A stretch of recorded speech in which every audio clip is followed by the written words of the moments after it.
What's going on, guys? Welcome back to another Slab Dynasty video. As you guys probably saw in that quick little intro, me and my brother Steven are going to be doing some fly fishing for smallmouth today, but more specifically, we're going to be tight lining for smallmouth, something we've never done before. Now we'll get straight into the fishing here, but before we do so, I just want to say if you're interested in tight lining, or at least just learning a little bit about how we fished in this video, stick around to the end. I'll do kind of a recap and go over some of our gear, so that'll be helpful for you guys wanting to get into tight lining and maybe potentially doing it for smallmouth.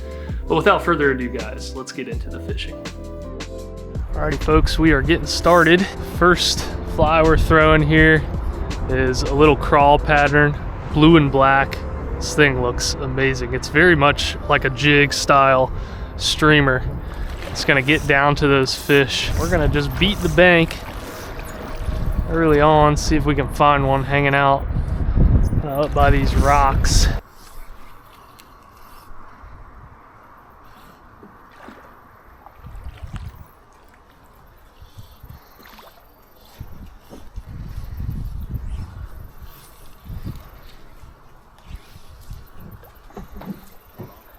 It's all right.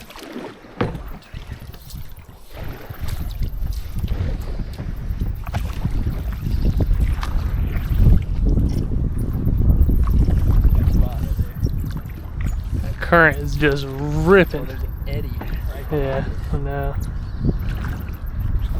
All that foam is. Just can't mend my line fast enough. This is where the jig streamer actually would be kind of useful.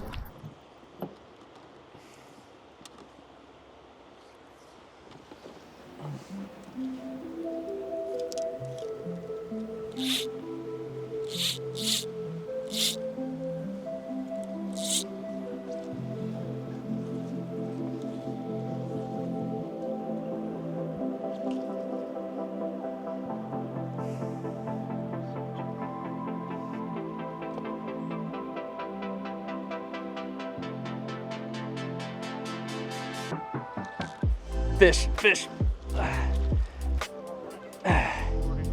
I am. I think I can get him in. Get this net. Sure. Woo! All right, guys. Smallie. All right, guys, we're on the board. It's not a big one at all, obviously, but it feels good to get bit. There it is. Hey, it's a good one for the fly. I mean, I'm fishing a 3-weight, basically a Euro nymphing rod, tight lining. So it was fun on that, you know. Definitely not what we're looking for. We're gonna let him go. See ya, buddy. We need to get a bigger one for sure. Hey, no skunk. Let's go. All right, let's see if that was a fluke or a pattern. Black, yes. I think black in this dirty water is a good idea. Very subtle bite. I could just barely, like as it was just on the tail end of the swing, I could just feel, it almost felt like it was like grinding rocks, like when it shouldn't be.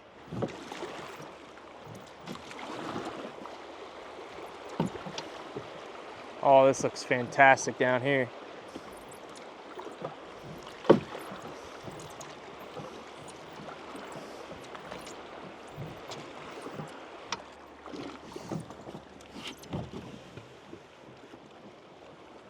Good swing spot right here.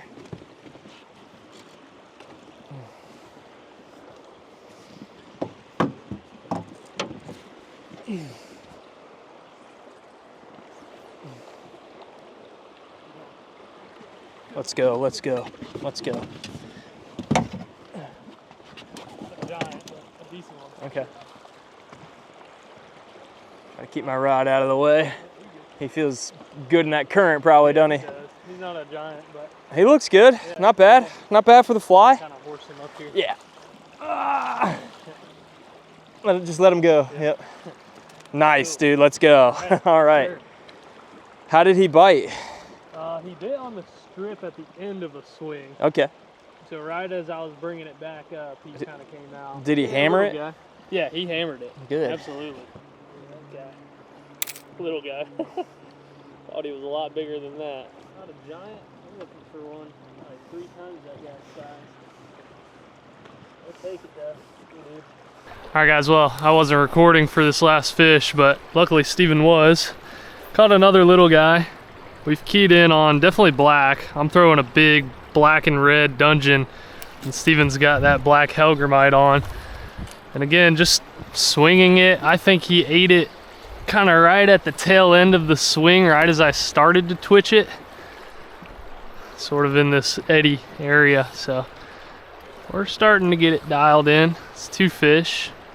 I thought that guy was big. I think we're gonna know when we have a 19, 20 incher on. Yeah. Golly, it's gonna feel like a rock. All right, dude, I'm feeling it. Feeling all this building up to a good one. I mean, just like a 16 incher on the fly would be fantastic.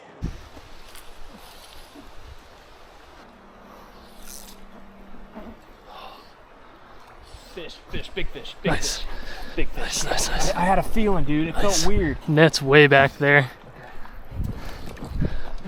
Just keep him on, keep him on. It's a good one. It's not giant, it's a good one. See if you can reach back there for me. I cannot. Here. I got it. Ooh. All right. I felt something weird. It was just like, it felt like the rocks were hitting back at me just a little bit, like so subtle. Oh yeah, that's a good one. That's a good one. Yes, sir, dude. Yes, sir. That's a nice one, dude. Yeah, baby. That's yeah, a nice dude. smallie on the floor right Nice. there. Let's Yes, sir. go. All right, folks. On the board with a good one. 2 dinks and at least a decent one. Not a giant by any means, but for a 3-weight fly rod, tight line setup. Yes. I don't know if I want them to get much bigger. Heck yeah, man. Look at that guy. Pretty. So pretty. Nice little, I don't know, 14 incher, something like that. 13. Nothing crazy, but just a beautiful fish, nonetheless. Show me his mouth. Look at that. Ate that Hellgrammite. Ate it good. I think he ate it a lot sooner than I realized. I'm gonna get him back in the water here real quick.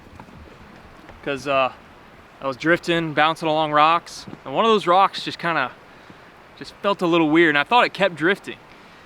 But I start stripping in a little, like real slowly, and I'm like, okay, here we go, boom. And he was on, so that was awesome. Great fight on that 3-weight. It's crazy, tight lining Hellgrammites for smallmouth. I would have never thought. Like, that is not something that I think a lot of people do to fish for smallmouth. I mean, I know people drift Hellgrammite patterns for smallmouth, but you know, tight lining them with like a 10-foot Euro setup, that's the deal. I mean, it works really, really well. That's awesome. Nice fish, really nice fish, chunky, beautiful. Sir, let's go. Hey guys, that's it right there. Luckily CJ had these, and it's like, you know, you've got this little Hellgrammite kind of strip on here, but you've also got these rubber strands like you'd see on a traditional like bass jig, and I think just the profile of that in this muddy water is super helpful. Yeah, you know, it's helping them key in on that, so that's awesome. It's a yummy snack right there. It's a yummy snack, yeah, for sure. And that might be literally what they're eating out here as well. All right, let's get another one. Dang it, fish. Nice. Oh, holy moly. That was cool. Yeah. He shot up like a rocket. Not a big one. That's like our smallest one yet. We'll take it. All right, that's 4. That's not bad.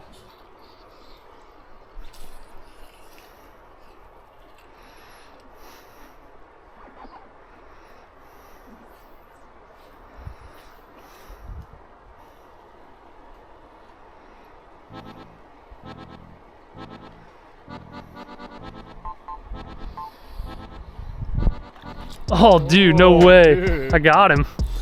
Good one? Wait, he ate the, wait, I've got one on, what just happened? He came up and bit the indicator. Did he? Yeah. You sure? Yes, 100%. I watched him do it. He might have eaten the hellgrammite first, Okay. maybe?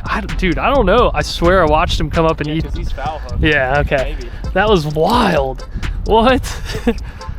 Wow. Well, that's never happened before. Yeah, I think I might have just foul hooked him a little bit. We fished top water? That was cool. He came up and ate that indicator. Little tiny dude. Super cool. Yeah, I probably just foul hooked him on the way up because I watched him eat, like, engulf that indicator. That's wild. Well, that about wraps it up for us today, guys. Not a bad day of fly fishing for smallmouth when you consider the conditions. You know, we had muddy water. It's starting to get really cold down here in North Carolina. And, you know, fly fishing for smallmouth isn't always the easiest way to catch them in the first place. Fly fishing for smallmouth is something that I've done quite a bit of. And I'm typically chucking a streamer out there, stripping it back really fast, looking for like aggressive smallmouth bites in clear water. Today, though, we had muddy water. It's colder, you know, everything's kind of starting to winterize here. So the fish are moving deeper. They're a little bit more lethargic. They're not really willing to like move pretty far for a fast moving streamer. And so we needed to use another technique to fish for them. And that's where tight lining came into play. Now, Steven is the one with the tight lining setup. His rod is a TFO Stealth. It's a 10.5 foot 3-weight Euro nymphing rod. It's made to do exactly what we used it for today. He's got a mono rig set up on there, and I'm not going to go into huge detail about mono rigs or tight lining in general.